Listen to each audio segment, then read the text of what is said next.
மதுரை மத்திய சிறையில் லஞ்ச ஒழிப்புத்துறை அதிகாரிகள் சோதனை நடத்தியுள்ளனர். விவரங்களோடு செய்தியாளர் பிரசன்னா இணைந்திருக்கிறார். பிரசன்னா, தற்போது சோதனையில் என்னவ கண்டுபிடிக்கப்பட்டுள்ளது? எப்போது இருந்து இந்த சோதனை நடைபெற்று வருகிறது? பாலா, மதுரை மத்திய சிறைச்சாலையில் கடந்த 2016 முதல் 2021 வருடங்களில் மதுரை மத்திய சிறையில் இருக்கும் கைதிகள் மூலம் ஸ்னேசரி பொருட்களும் மருத்துவ பொருட்களும் தயாரிக்கப்பட்டு அரசு அலுவலகங்கள், நீதிமன்றங்கள், மருத்துவமனைகளுக்கு அனுப்பி வைக்கப்பட்டது.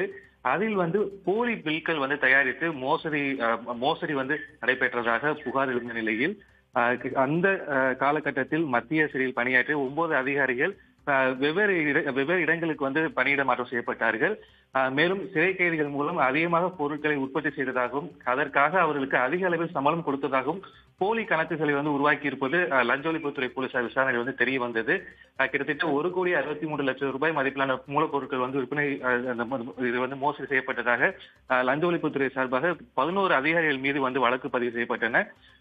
அந்த வழக்கையுடைய நீட்சியாக இன்று லஞ்ச ஒழிப்புத்துறை அதிகாரிகள் தற்பொழுது அந்த மதுரை மத்திய சிறைச்சாலையில் இந்த வழக்குக்கு சம்பந்தமான கூடுதல் ஆவணங்கள் ஏதேனும் இருக்கிறதா, அதே போல் அந்த காலகட்டத்தில் பணிபுரிந்த அதிகாரிகளிடம் தற்போது விசாரணை தற்போது உள்ளே மேற்கொண்டு வருகிறார்கள்.